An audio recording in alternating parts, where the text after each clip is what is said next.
Hey guys, so welcome back to my channel. Today I'm going to go ahead and show you guys how I get my everyday winged liner using eyeshadow. So I asked my mom recently what videos she wanted to see, and this is something she wanted to see me do. So I hope it's helpful for you guys as well. And with everything, you know, practice is always going to make things a lot easier. So don't be discouraged, just keep practicing. And I'll leave a list of everything I've used down below to help you guys out. If this is helpful for you guys, please give me a thumbs up. And don't mind my actual nail polish because I was going to try to change it out today and I only had a little bit left. So now it looks a lot worse than it did to begin with. So we're going to roll with it because I don't have time to go to the store because that would take way too long. So get ready to go and let's get to the tutorial.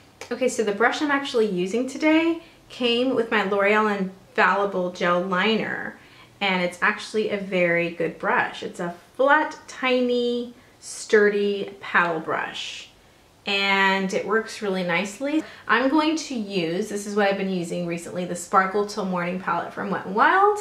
I like this really dark cocoa color.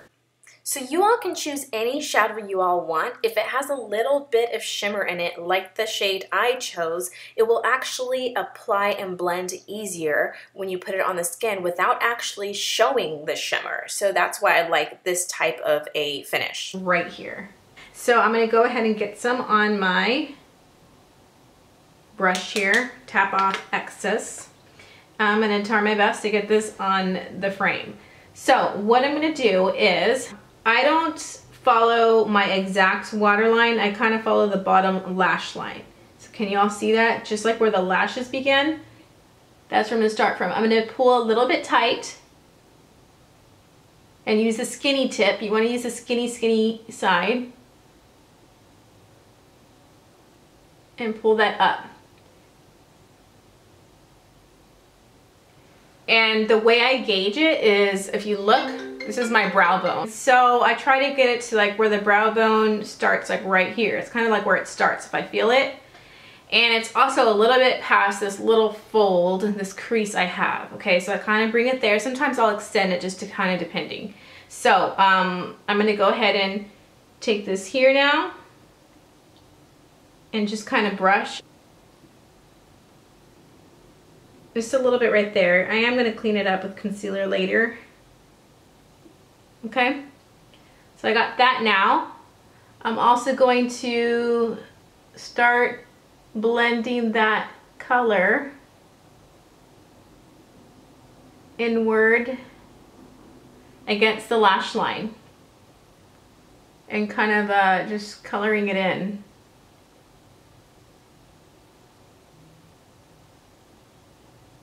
Okay, and I want it to get thinner as it gets closer to the middle point of my lash line on the top. And then there. I'm going to stop there because I like my eyes to be open in the middle. I like to create the illusion of further apart eyes because my eyes are close together. I just like that look on me. Actually, on everyone who has close-in eyes, I just like that look. I also want to point out that you probably might be wondering, where do you even start to draw the actual connection to the lash line on top? So I like to connect it.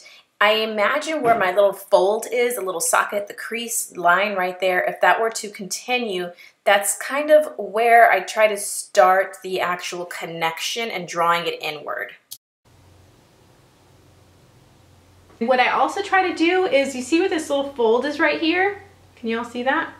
I try to get this part right here as thick to where it's the halfway point, the midway point between the lash line and that little fold, because I don't have much space right there. The reason for this is because this is an everyday, just natural way to draw some definition on my lash line. I don't want to when I'm looking at someone to close in my eyes. I want my eyes still to appear open, so I want more of the white space as opposed to more of the liner. If I do the liner too thick, it's going to really close in my eyes and make my eyes look more droopy, and it's going to actually make me look a little older, less awake, less open, less youthful. So that is why I try to get it a little thin, and I do the halfway point between the lash line and the actual little socket crease area.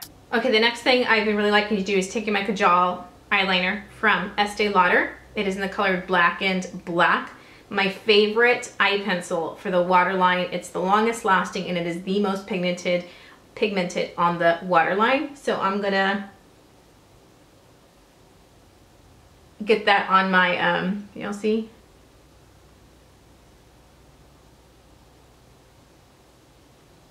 My waterline. On the top waterline, I'm kind of just bringing it again right here towards the midway point, just like the lash line pencil or eyeshadow I'm doing. But on the bottom, I'm taking it all the way in. You see the difference that makes?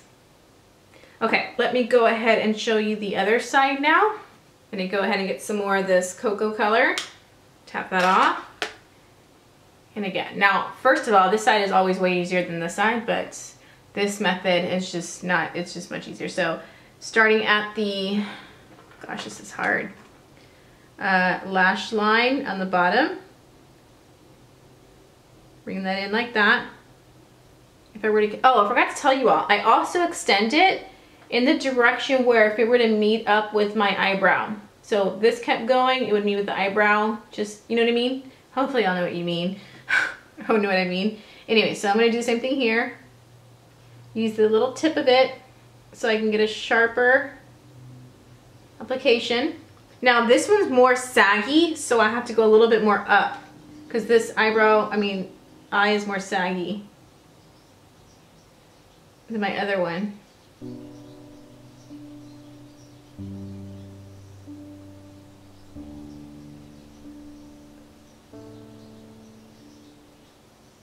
Okay. So that's how that looks. I'm gonna kind of shade in along this lash line, create the illusion of more lashes. Also gonna take this and start brushing up against the lash line. Say something, I'm giving up on you.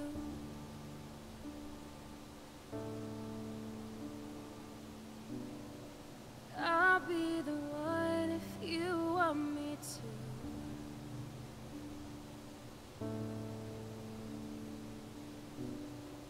Anywhere I would have followed you. All right, I'm gonna also get the Estee Lauder Kajal pencil here and on the top. Say something, I'm giving up on you. Just towards the midway point. Now I'm gonna also set it with the same color I'm using for the gel, not the gel liner, the liner. I set it. So I'm basically just tapping over with eyeshadow. Same thing up here.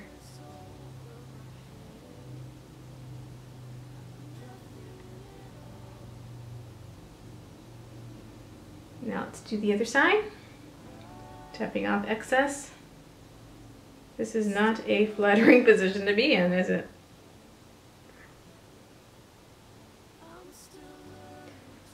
This really prolongs the wear of the waterline.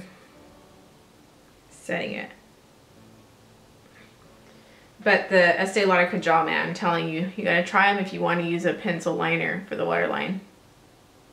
The best is a gel liner for the waterline for longevity, but if you don't want to use a gel liner on there, then use that. Okay. Now I'm kind of comparing my wings. I think they're pretty good, actually. I'm pretty happy with that. Say something, I'm giving I say I'm pretty happy and then I go darken it, huh?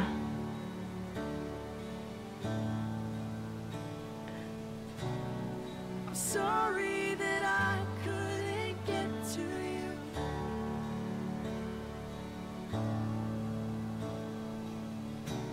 Uh-oh, missed up. Anywhere I It's not that big of a deal for me. Use a Q-tip, dip it in a little bit of some makeup remover, just a little bit. You don't want to drench it because you don't want the solution dripping onto your winged liner. So just slowly brush it against the area you want to erase, and that way you can fix your winged liner. Swallow my pride. You're the one that I love, and I'm saying goodbye.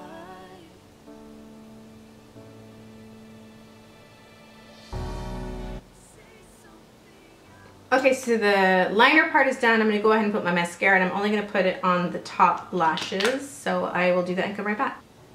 Okay guys, so that's basically it. That is my everyday eyeshadow winged liner look. I hope it was helpful for you guys today. I did already film a full coverage foundation routine, like an updated one for this time. So hopefully it's up already, and I'll link it down below. And I also filmed a tutorial on how I get my beachy wavy hair like this too. So I'll link that down below if it's already up. And so yeah, leave your requests down below. Hope you were able to follow this mom. And anybody else out there, just remember to keep practicing. And I will leave a list of the products I use down below too if you want to go get them, if you feel like that would really be the best for you. So hope you guys enjoy your day. Let me know any tips and tricks you guys have, and I'll see you on the next one. Bye.